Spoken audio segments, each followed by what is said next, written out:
Hello guys, आज की video में हम बात करेंगे कि मैनेजमेंट थॉट का इवैल्यूएशन कैसे हुआ, कैसे मैनेजमेंट जो है वो एग्जिस्टेंस में आया। तो उसका बहुत सी थ्योरीज़ है। उन थ्योरीज़ को मेनली 3 ब्रॉड कैटेगरी में डिवाइड किया गया है। तो पहला जो है वो है क्लासिकल थ्योरी, जो इंडस्ट्रियल रिवोल्यूशन के टाइम से लेके वर्ल्ड वॉर 2 के बीच उसको डेवलप किया गया। और ये एक ब्रॉड कैटेगरी है। बेसिकली हम जो इवोल्यूशन ऑफ मैनेजमेंट थॉट का 3 बेसिकली पहला जो थ्योरी है वो है क्लासिकल थ्योरी, जो इंडस्ट्रियल रिवोल्यूशन के टाइम से लेके वर्ल्ड वॉर 2 के बीच में डेवलप किया गया। उसमें 3 और थ्योरीज़ आते हैं जो कि क्लासिकल थ्योरी के अंडर में आते हैं। पहला है जनरल एडमिनिस्ट्रेटिव थ्योरी, दूसरा है scientific management and then bureaucratic model. ये 3 ऐसे थ्योरी है जो क्लासिकल थ्योरी के अंडर में आते हैं। Next broad category is new classical theory, जो कि इंटरवर्ड पीरियड में उसको डेवलप किया गया। और पहला है उसका human relation approach, second is behavioural approach, next is a modern theories, जो कि वर्ल्ड वॉर 2 की बात से डेवलप किया जा रहा है और अभी भी शायद जा रहा है कहीं ना कहीं। तो पहला है general system theory, next quantitative approach and next is contingency और सिचुएशनल थ्योरी। हम एक एक करके इन सब के बारे में बात करते हैं और हम मेरी आने वाली वीडियोस में सबकी एक एक वीडियोस होंगी, तो आप उसे चेक कर लेना। सो पहला आया classical management theory. Classical management theory में क्या हुआ कि classical theory is based on the belief that workers only have physical and economic needs and prescribe specialization of labor। तो क्लासिकल मैनेजमेंट थ्योरी ये मानता था कि लेबर्स की जो वर्कर्स है जो कि काम कर रहे हैं यहाँ पे, उनकी कुछ फिजिकल एंड कुछ इकोनॉमिक नीड्स है जिसे हमको फुलफ़िल करना है, और वो सिर्फ वही काम करेंगे जिनमें वो स्पेशलाइज है। उसके बाद classical theories recommend centralised leadership and decision making and focus on profit maximisation. पहली बार क्लासिकल थ्योरी जो है वो रिकमेंड किया कि सेंट्रलाइज्ड लीडरशिप होना चाहिए, कि सारी अकाउंटेबिलिटी रिस्पॉन्सिबिलिटी होनी चाहिए कि कौन किसको क्या काम दे, किसकी क्या रिस्पॉन्सिबिलिटीज़ हैं, वो एक जगह पे आके रिपोर्ट करना है जो कि सेंट्रलाइज्ड है। ठीक है, सेंट्रल में आके रिपोर्ट करनी है। और दूसरा है डिसीजन मेकिंग, कि डिसीजन जो ले रहे हैं ना, वो डिसीजन कौन ले रहा है। सब मिलके डिसीजन नहीं लिया जा सकता, डिसीजन कोई एक ही लेगा और उसकी डिसीजन के अकॉर्डिंगली हमें काम करना है।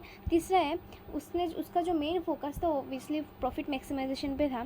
तो classical writers viewed organisation as a machine and human beings as components of that machine. तो क्लासिकल जो भी ये management theory, classical management theory लाए, वो ऑर्गेनाइजेशन को एक मशीन की तरह देखे और जो उसमें काम कर रहे वर्कर्स हैं उनको कंपोनेंट्स की तरह देखे। नेक्स्ट इज़ ओके, तो क्लासिकल थ्योरीज के अंडर में जो पहला थ्योरी था वो था जनरल एडमिनिस्ट्रेटिव थ्योरी, जो दिया था हेनरी फेयोल ने। हेनरी फेयोल ने बेसिकली 14 प्रिंसिपल्स दिए थे। वो 14 प्रिंसिपल्स क्या है हम देखते हैं। उस थ्योरी के अंडर में, जनरल एडमिनिस्ट्रेटिव थ्योरी के अंडर में हेनरी फेयोल ने 14 प्रिंसिपल्स बताया। वो प्रिंसिपल है, पहला है डिविजन ऑफ वर्क।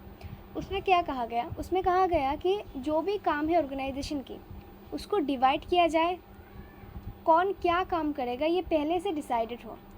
ठीक है, उसको डिवाइड किया जाए काम को कि कैसे कैसे कौन कौन क्या काम करेगा, पहले ही ये काम डिवीजन होना चाहिए, डिवाइड होना चाहिए। दूसरा है अथॉरिटी एंड रिस्पॉन्सिबिलिटी। तो इसमें जो फेयोल है वो बताते हैं कि there should be an authority responsibility. Okay, कोई ऐसा होगा जो एक काम के लिए रिस्पॉन्सिबिलिटी होगा, और कोई एक ऐसा होगा जिसके पास ये अथॉरिटी होगा कि वो इस काम को असाइन कर सके लोगों तक। ठीक है। The third point is discipline.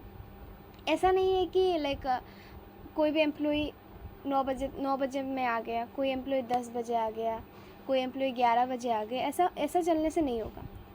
There should be an discipline, there should be a discipline, okay, who should be maintain by everyone. तो ऐसा है कि एक रूल्स एंड रेगुलेशन बनाया जाएगा जिनको सारे लोग फॉलो करना होगा, सबको फॉलो करना होगा।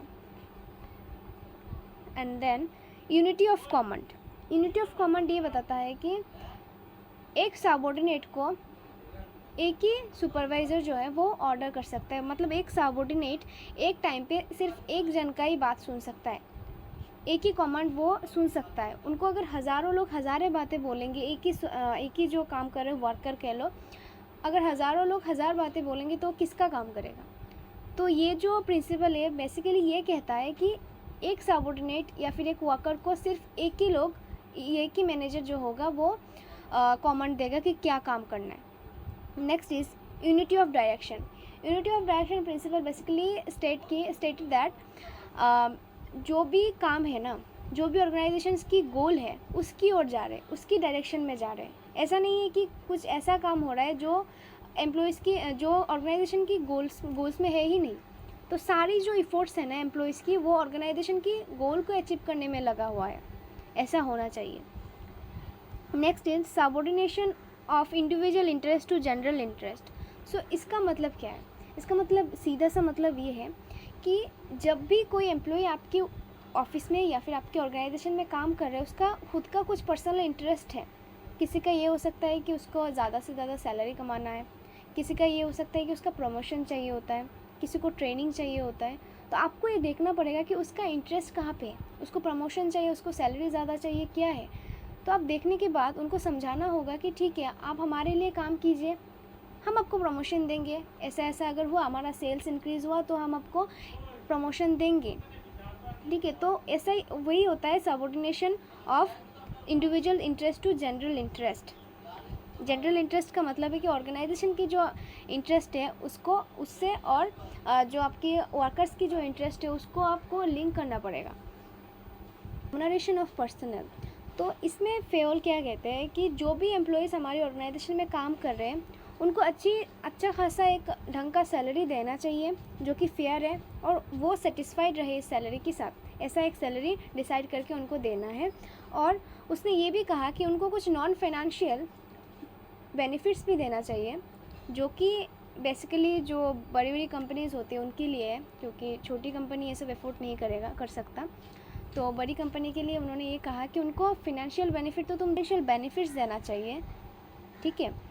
Next is centralisation. तो यहाँ पे बताया गया है कि ये जो सेंट्रलाइजेशन का कॉन्सेप्ट है और डिसेंट्रलाइजेशन का कॉन्सेप्ट है। सेंट्रलाइजेशन का मीनिंग है कि सभी जो अथॉरिटी है वो सिर्फ एक जन के पास रहेगा, और वो है टॉप लेवल मैनेजमेंट, ठीक है। तो इसमें बताया गया है कि ये ऑर्गेनाइजेशन जो है वो सेंट्रलाइज्ड होगा या डिसेंट्रलाइज्ड होगा, ये डिपेंड करता है कि कंपनी कैसी है।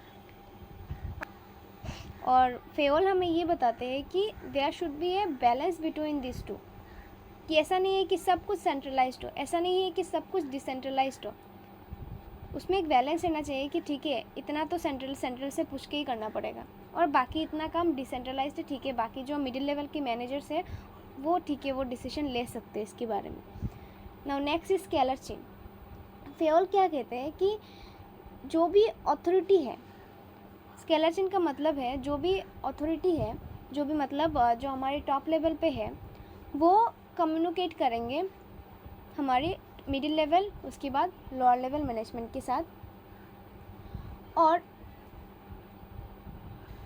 ये भी कहते हैं कि ये हो सकता है कभी कभार कुछ सर्कमस्टेंसेस पे ऐसा ना हो कि हमेशा टॉप लेवल से ही जो अथॉरिटी है असाइन होगा, जो कम्युनिकेशन है हमेशा टॉप लेवल से ही होगा, ऐसा नहीं। कभी कभार इसका उसका एक्सेप्शन भी हो सकता है। The next okay, centralisation, then scalar chain I have discussed. Order की जो प्रिंसिपल है वो क्या डिफाइन करता है कि राइट टाइम पे राइट पर्सन रहना चाहिए, जो कि राइट लेवल रहना चाहिए काम करने के लिए, या फिर कोई भी चीज़ जब हमें ज़रूरत है, जब प्रोडक्शन स्टार्ट होगी तब मटेरियल्स की ज़रूरत है, तो मटेरियल्स अगर अवेलेबल नहीं होगा ना उस टाइम पे तो काम नहीं चल सकेगा। तो उन्होंने ये इस वाले जो प्रिंसिपल उसमें बताया कि जो भी है प्रॉपर प्लेस होना चाहिए उसका, और वो कोई भी चीज़ हो, चाहे वो लेबर का हो या फिर मटेरियल्स का हो, वो एक साथ उसी टाइम पे अवेलेबल हो जब उसकी ज़रूरत हो। ठीक है। ऐसा नहीं है कि जिसको कंप्यूटर आता है उसको प्रोडक्शन में लगा दिया, ऐसा करने से नहीं होगा। जिसको कंप्यूटर आता है या फिर जिसको अकाउंट्स किया है वो अकाउंट डिपार्टमेंट में रहेगा, वो लाइक प्रोडक्शन में नहीं जाएगा। जिसे मैनेजमेंट किया है वो मैनेजमेंट में बैठेगा, वो बाकी काम में ऑपरेशनल काम पे नहीं जाएगा, ऐसा है। Next is equity. इक्विटी क्या कहता है कि जो भी हमारी एम्प्लॉयज़ है वहाँ पे भेदभाव नहीं होनी चाहिए। जो अच्छा काम कर रहे हैं उनको अच्छा सैलरी दो, जो ठीक से नहीं कर रहे उनको ट्रेनिंग करो, ये कहता है। Next is stability of tenure. इसका मतलब ये है कि उनको एक वो दो कि आपका जो जॉब सिक्योरिटी है वो है, जॉब सिक्योरिटी देना ही उसका ये stability of tenure. Next is initiative. Initiative का मतलब क्या है कि कंपनी में हर किसी को बोलने का एक मौका दो कि वो क्या कहते हैं, क्योंकि कोई कभी कभार ऐसा होता है कि हम जो सोच रहे हैं वो कुछ और सोच रहा है और उसका सोच अच्छा है, लाइक कंपनी की ग्रोथ के लिए अच्छा है, तो उसका भी सुनना चाहिए।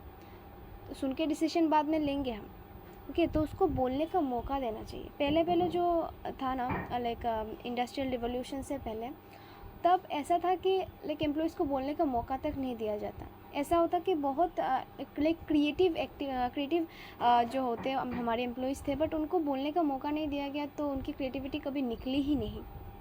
तो इस प्रिंसिपल में बताया गया कि सबको मौका दो, वो अपने थॉट को हमारे सामने रखें, हम देखें कि क्या है।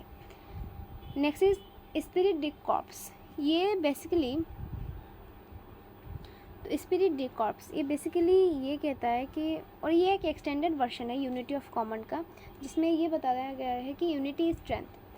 अगर मतलब ये टीम वर्क को कहीं ना कहीं सपोर्ट कर रहे हैं कि एक साथ अगर हम कोई भी काम मिल के कर रहे हैं तो वो ज़्यादा सक्सेसफुल होने के चांसेस हैं, ठीक है। और ये आज की वीडियो में बस इतना ही। अगले वीडियो में हम बात करेंगे हमारे जो दूसरे साइंटिफिक मैनेजमेंट है, ब्यूरोक्रेटिक मॉडल से, उसको लेके अगले वीडियोज़ में बात करेंगे। आने वाले लेक्चर्स में हम उनको भी देखेंगे एक एक करके। टाटा।